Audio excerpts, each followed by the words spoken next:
Hi, I'm David Busch and welcome to Busch History. As part of Busch History's ongoing effort to help in education efforts on American history, I am presenting a series of videos on the different administrations in American history. Today we are talking about Calvin Coolidge. There's a little Cal right there, called him Silent Cal. If you'd like more information than is presented in this video, take a look at www.buschhistory.net. Let's take a look at Silent Cal. He's not saying much. Calvin Coolidge, number 30. His vice president, Charles Dawes, 1925 to 1929. Yes, that Charles Dawes.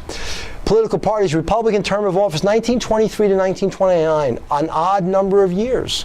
Must be a reason for that. Who came before him and after, and what were their political parties? Warren G. Harding was a Republican who preceded him, and Herbert Hoover, a Republican who followed him. As a matter of fact, people call the 1920s the Republican decade.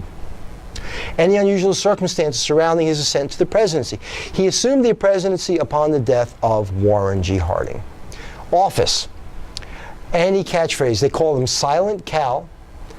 Republican taxes, which meant less taxes, and the chief business of America is business. So basically, they shortened it to the business of America is business, but that was the actual quote. When he left office, choice, defeat, etc., etc., he chose not to run in the 1928 election.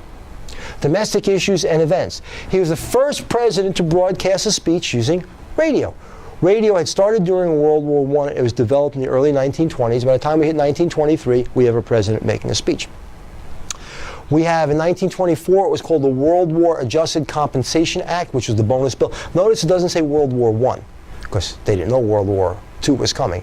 Wilson called it the war to end all wars, and the people fighting it called it the Great War. So we're just going to call it the World War here. The Johnson-Reed Immigration Act, it stacked quotas against Asians, so we're still going against Chinese here. The Revenue Act of 1924 cut taxes further. The Indian Citizenship Act allowed all Native Americans to become citizens of the United States. In 1926, we have another Revenue Act, further lowering taxes. 1927, the Great Mississippi Flood. Think Hurricane Katrina, once again, federal inaction. Charles Lindbergh flies across the Atlantic, and we have the electrocution of Sackway and Vanzetti, for what most people believe were a bunch of trumped-up charges, and it was part of the Red Scare, and they were socialists. They also didn't speak English. It's hard to defend yourself in those days.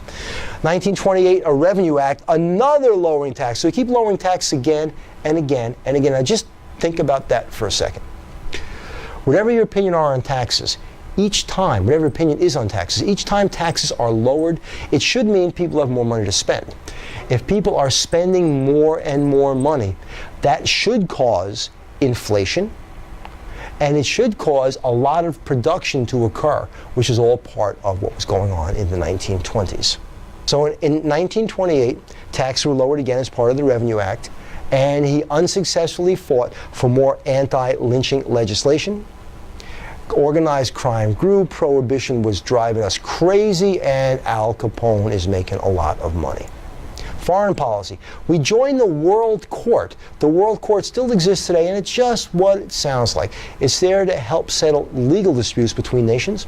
And we signed the Kellogg-Briand Pact in 1928, which outlawed war. War will not be a means to an end of disputes between nations, is what it said. See how well that worked. Anyway, that is Calvin Coolidge.